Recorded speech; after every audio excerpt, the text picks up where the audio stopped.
சந்தியா இவ்வளவு தூரம் எந்த பிரச்சனையும் இல்லாம தூக்கிட்டு வந்துட்டாங்க. இறக்கி வைக்கிற வரைக்கும் சிக்கல் இல்லாம நீங்க பாத்துக்கணும்.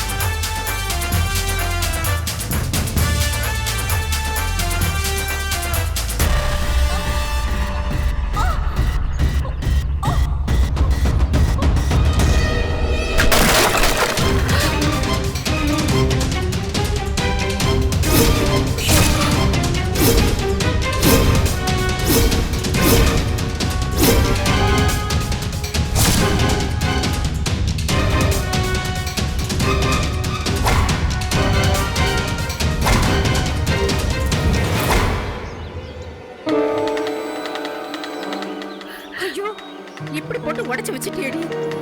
ஐயோ, என் பேத்தி கல்யாணத்துக்காக சாமிக்கு படைக்கிறதுக்காக எடுத்து வச்ச வகை நெல்லு அதான் போய் இப்படி உடைச்சு வச்சிருக்கியே. போவி, இப்படி உடைச்சிட்டியே போவி, உடைச்சு வச்சிருக்கியே.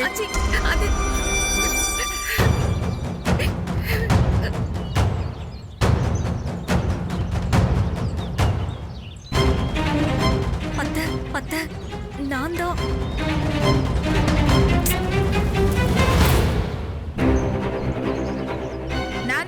சொன்னேனே, தூக்காத, இதெல்லாம் உனக்கு சரிப்பட்டு வராதுன்னு சொன்னேனே. என்னமோ பெரிய இவ்வளாட்டம் நான் தூக்கிட்டு வரேன்னு சொன்னேன். இப்ப என்னடி ஆச்சு? ஐயோ ஐயோ, என்ன கெட்ட நேரமோ, என்ன ஆக போதோ தெரியலையே.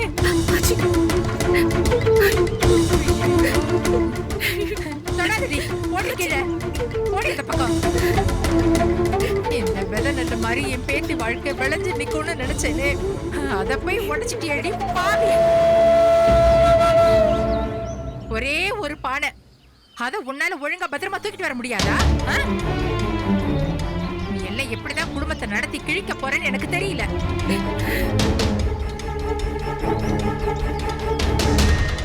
சமைக்க தெரியல, துவைக்க தெரியல, பெரியவங்களுக்கு மரியாதை கூட கொடுக்க தெரியல, ஒரு நல்ல காரியத்துக்கு நேரத்துக்கு வந்து நிக்கணும்னு கூட தெரியல. இப்படி எந்த ஒரு சின்ன விஷயத்தையும் கத்துக்காம கல்யாணத்தை மட்டும் பண்ணிட்டு வந்துட்டல்ல.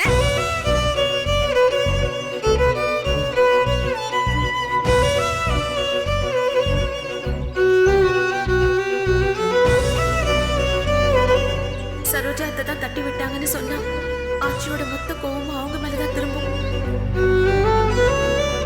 எனக்கு வாச்சதுல நீதான் புத்திசாலி மருமக நினைச்சிட்டு இருந்த. ஆனா இவ்வளவு அடிமுட்டாளா இருப்பேன்னு நான் கொஞ்சம் கூட நினைச்சு பாக்கலடி.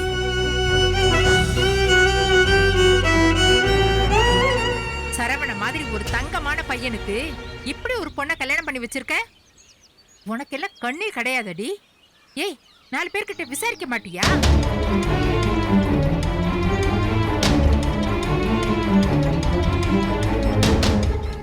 கொஞ்சம் கூட பொறுப்பு இல்லாம, இங்கிதம் இல்லாம இப்படி நடந்துக்கிறாளே.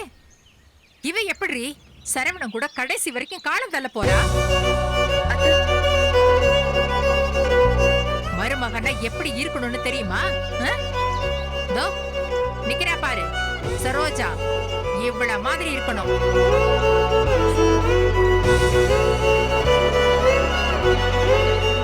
என் 2வது மருமக சரோஜா இருக்காளே, நில்லுன்னா நிப்பா, போனா போவா. ஒருவேளை என் பையன் ரவி என் கூடவே இருந்திருந்தான்னா உன்னையும் நான் இதே மாதிரி மாத்தி இருப்பேன். தோ நிக்கிறாளே, இவளையும் ஏன் வழிக்கு கொண்டு வந்திருப்பேன். எங்கெங்கே போய் தனியா இருந்துட்டு மனம் போன போக்குல எல்லாம் வாழ்ந்துட்டு இருக்கீங்க. அதான் உங்களுக்கு எதுவுமே தெரிய மாட்டேங்குது. என்ன மன்னிச்சிருங்க, தப்புக்கு நான் தான் காரணம். நீ என்னடி தப்பு செஞ்ச? நீ எதுக்கு தேவையில்லாம மன்னிப்பு கேட்டுட்டு இருக்க? இல்லத்த, தப்பு என்னோடதுதான்.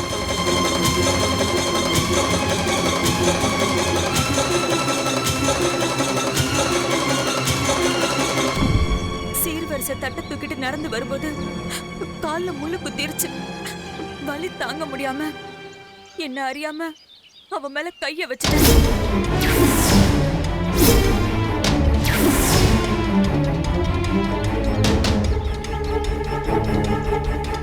அதனால்தான் சமாளிக்க முடியாம அவ பானையை கீழே போட்டாத்த. நான் கை வைக்கலனா அவ சரியாதான் எடுத்துட்டு வந்திருப்பாத்த. தப்பு என்னோடதான். என்னடி சொல்ற? இப்பதான் உன்ன மாதிரி உண்டான்னு சொல்லி வாய மூடுற. நீ இப்படி சொல்ற? ஏன் தப்புதான் அத்தை. சந்தியா மேல எந்த தப்பும் இல்ல அத்தை. இவளுக்காச்சும் இந்த வீட்டோட பழக்க வழக்கம் சம்பிரதாயம் எதுவுமே தெரியாது. ஆனா நீ எல்லாமே தெரிஞ்சு இப்படி பண்ணிருக்கியே.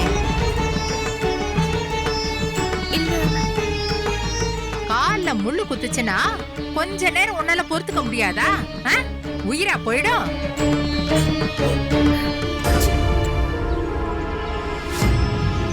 தினமும் 3 வேளை நல்லா கொட்டிக்கிறல்ல, அந்த கோயிலுக்கு போற வரைக்கும் பொறுத்துக்கிறதுக்கு என்ன கேடு உனக்கு? வாடிங்க. ஏண்டி உனக்கு பயம் விட்டு போச்சா? புதுசா 4 பேரை பார்த்ததும் உன் இஷ்டத்துக்கு நடந்துக்கலாம் நினைச்சியா? வெதநெல்ல பானையை போட்டு உடைச்சிருக்கியே, இது எவ்வளவு பெரிய அவசரம் தெரியுமா உனக்கு? ஏய் அறிவு கெட்டவளே, இது வேற யாரோட கல்யாணம் இல்லடி, நீ பெத்த பொண்ணோட கல்யாணம். அதுல இப்படிதான் அஜாக்கிரதையா நடந்துப்பியா நீ? என்ன திமிரா, என்ன திமிரு ஏறி போயிடுச்சா உனக்கு? என்ன மன்னிச்சிருங்க அத்தை. அவ்வளவு சாதாரணமா மன்னிப்பு கேக்குற? கல்யாணங்கிறது எவ்வளவு சந்தோஷமா நடக்க வேண்டிய விஷயம் தெரியுமா? அது இப்படிதான் அபசகுணமா ஆரம்பிக்கிறதா?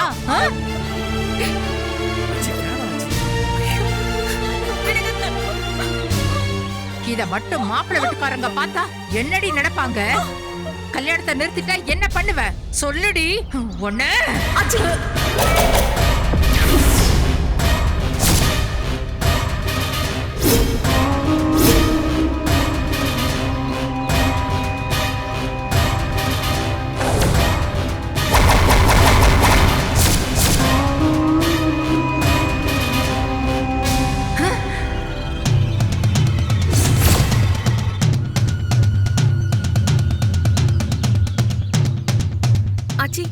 என்ன தப்பா நினைக்காதீங்க. வீட்டுக்கு வந்த மருமகளை இத்தனை பேருக்கு மத்தியில, அதுவும் பொது இடத்துல வச்சு அடிக்கிறது, காதை திருவுறது ரொம்ப ரொம்ப தப்பு.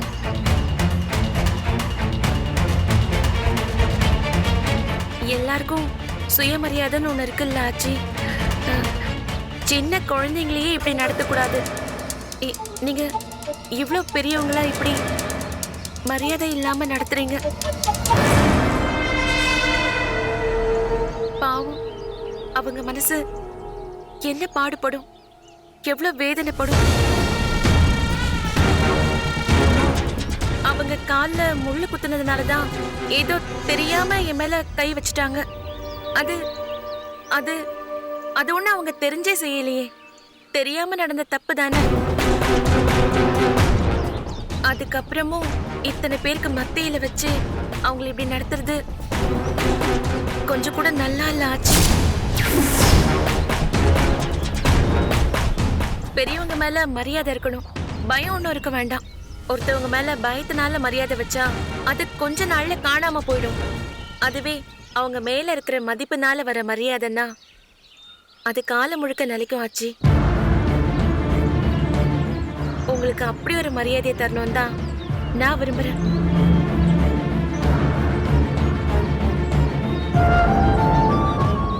ஏய் பாத்தியா, ஓ மருமக எனக்கு மரியாதை தரணும்னு தான் ஆசைப்படுறாளாம்.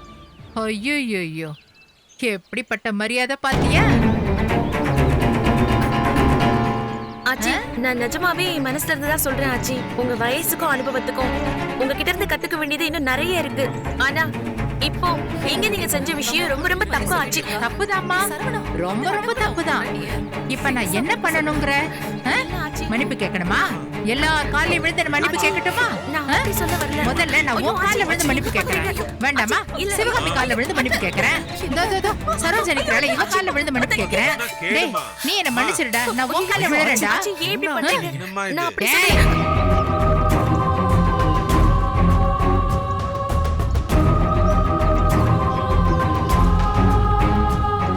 இத்தனை வருஷத்துல யாருமே எனக்கு கத்து கொடுக்காத ஒரு பாடத்தை இன்னைக்கு நீ எனக்கு கத்து கொடுக்கறியா?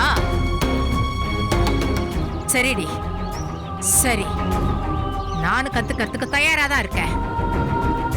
ரவி, நீ போய் அந்த நோட்டு புத்தகத்தெல்லாம் எடுத்துட்டு வா. நான் இங்கே உட்காந்துட்டு இதே இடத்துல உட்காந்து பாடத்தை படிக்கிறேன். தெரியாம நடந்துருச்சுமா.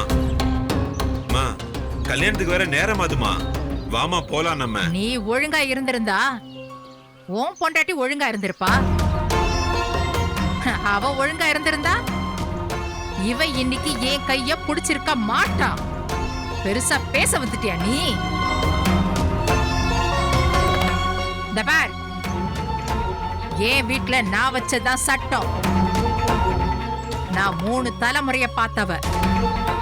நீ எனக்கு வந்து பாடம் எடுக்கிறியா? சிவகாமி, அது உன் மருமகளை எனக்கு சுத்தமா பிடிக்கல. இவ இந்த குடும்பத்துக்கு ஏத்த மருமகளே கிடையாதுடி.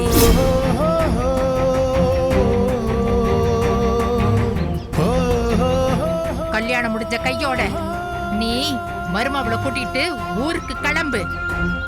இவளை பார்க்க பார்க்க எனக்கு அப்படியே பத்திக்கிட்டு வருதுடி. குடும்பம்னா என்ன, சடங்கு சம்பிரதாயம்னா என்ன, இவளுக்கு எல்லாத்தையும் முதல்ல சொல்லி கொடுத்துட்டு அப்புறமா இவளை இந்த ஊருக்கு கூட்டிட்டு வா. எனக்கு புத்தி சொல்ல வந்துட்டான்.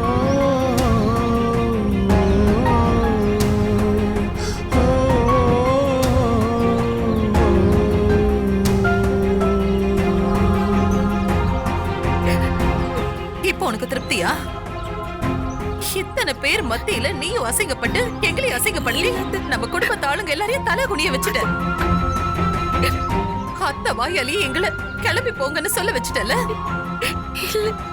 இத்தனை வருஷமா நான் பணிஞ்சு மரியாதை கொடுத்து அவங்க கிட்ட நான் காப்பாத்தி வச்சிருந்த நல்ல பேரை அது எல்லாத்தையும் நீ ஒரு நிமிஷத்துல உடைச்சிட்டியடி. எவ்வளவு திமிர இருந்தா அவங்க கைய நீ புடிச்சிருப்ப.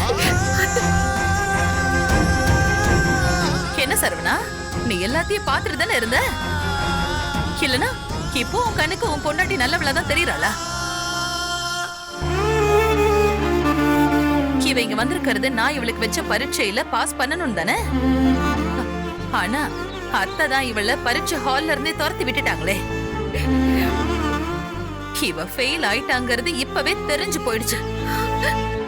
அம்மா, அந்த பானை கீழே விழுந்து உடஞ்சதுல சரோஜா சித்தி மேலதான் நம்ம தப்பு.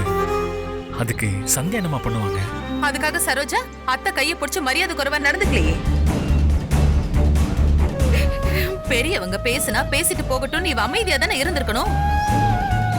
நான் உனக்கு கொடுத்துக்கிட்டு இருக்கிற ஒவ்வொரு வாய்ப்பையும் நீ வீணடிக்கிற. ஒரு தடவை உன் தோழி அனிதா நம்ம வீட்டுக்கு வந்து என்கிட்ட கோவமா பேசிட்டு போனது ஞாபகம் இருக்கா? அவ சொன்னது அத்தனையும் உண்மைதான். உனக்கும் சரவணனுக்கும் எந்த பொருத்தமுமே இல்ல. இவன் கூட சேர்ந்து வாழ்றதுக்கு உனக்கு எந்த தகுதியும் இல்ல.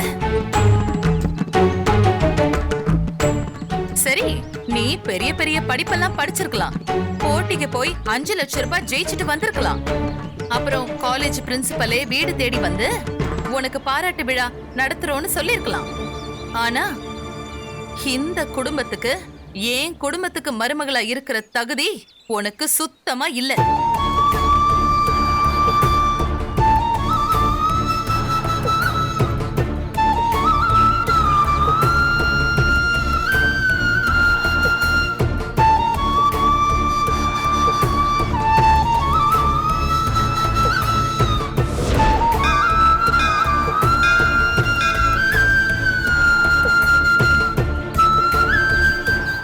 சரவணனுக்கும் எந்த பொருத்தமுமே இல்ல. ஏன் குடும்பத்துக்கு மருமகளா இருக்கிற தகுதி உனக்கு சுத்தமா இல்ல.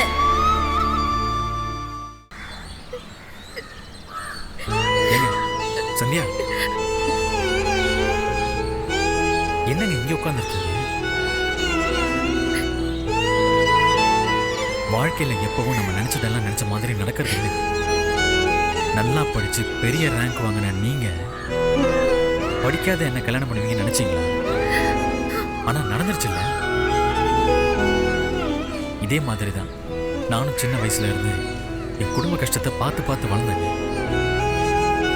எப்படியாவது உடைச்சு சம்பாதிச்சு 3 வேளை பசி இல்லாம எல்லாருக்கும் சாப்பாடு போடணுங்கிறது மட்டும்தான் என் நோக்கமா இருந்துச்சு. அப்படிதான் ஒரு சமையல்கார்கிட்ட போய் நான் ஸ்வீட் எல்லாம் போட கத்துக்கிட்டேன். இதுதான் எனக்கான வேலைன்னு என் மனசுல தோணிருச்சு. அப்புறம் எப்படியோ கடனை உடனே வாங்கி ஒரு கடையும் போட்டாச்சு. ஜிலேபி சுத்த வரல, லட்டை பிடிக்க வரல, ஒரு நாள் ஜிலேபியில் சர்க்கரை அதிகமாக போயிடும். அப்புறம் இந்த பால்கோவாயில் தனித்தனியாக திரிஞ்சு போயிடும். ஆனால் எப்படி இருந்தாலும் நான் இந்த வேலையை விட மாட்டேன். நான் நினச்சதை அடையிற வரைக்கும் போராடுவேன். இன்னைக்கு எது தப்போ அதை நாளைக்கு சரி பண்ணிக்குவேன். கடுமையாக உழைக்கணும்னு நானே என் மனசுக்குள்ள சொல்லிப்பேன். அதே போல் செஞ்சேங்க. எண்ணி 4வது மாசத்துல என் கடையோட இனிப்புக்குன்னு ஒரு தரத்தை கொண்டு வந்தேன். இனிப்பு, அளவு, பதம், சுத்தம், பேக்கிங்னு எல்லாம் எப்பவும் ஒரே மாதிரி இருக்கும். கொஞ்சம் கொஞ்சமா மக்கள் கடைக்கு வர ஆரம்பிச்சாங்க. சிவகாமி இனிப்பகம் தென்காசியில பெரிய புகழ் அடைஞ்சது.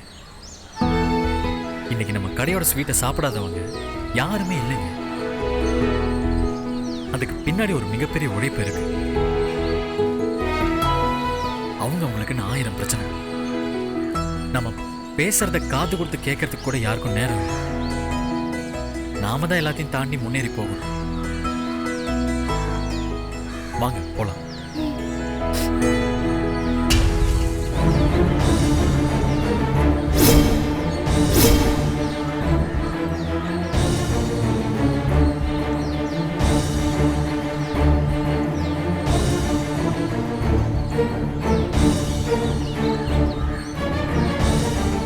என்னப்பா உன் பொண்டாட்டி கிட்ட பேச வேண்டியதெல்லாம் பேசிட்டியா?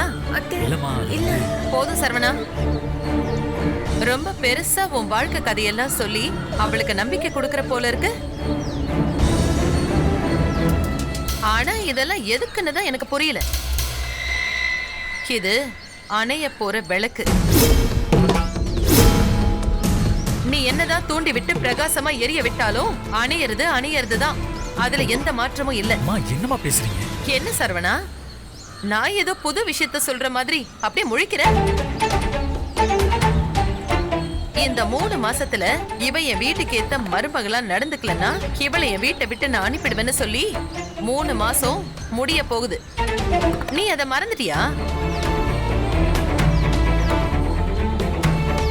நீயும் அதுக்கு ஒத்துக்கிட்டு இருக்க சரவணா.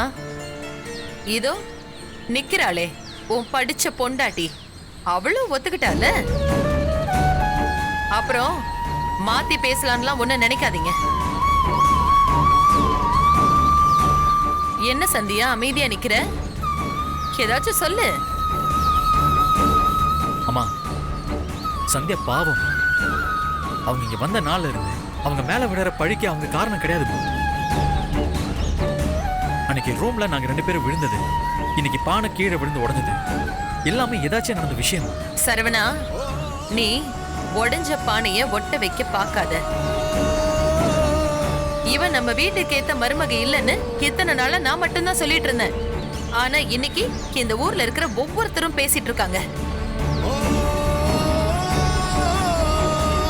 சந்தேகம் இருந்தா நீயே 4 பேர்கிட்ட விசாரிச்சு பாத்துக்க.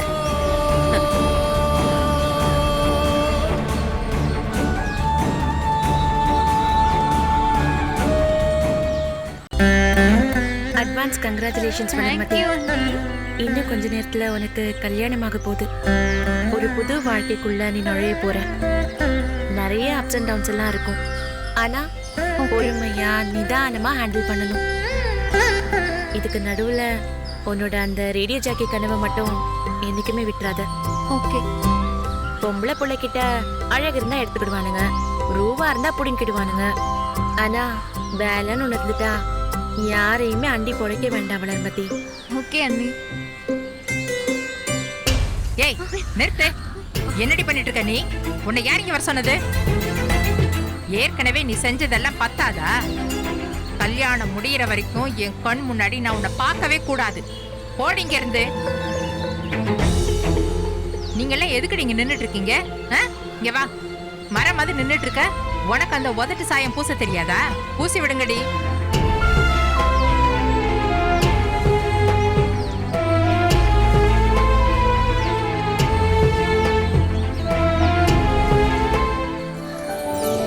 சிவகாமி, அந்த வேலைக்கு கொஞ்சம் ஏத்து.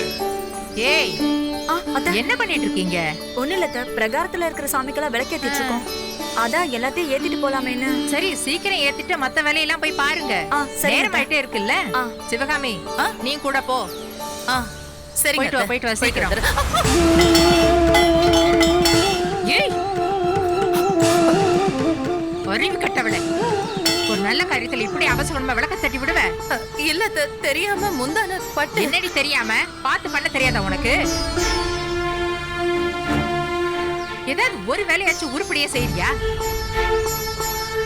எங்கேயோ தேடி கண்டுபிடிச்சு என் பிள்ளைக்கு உன்னை கட்டி வச்சேன்னு என்ன சொல்லணும்?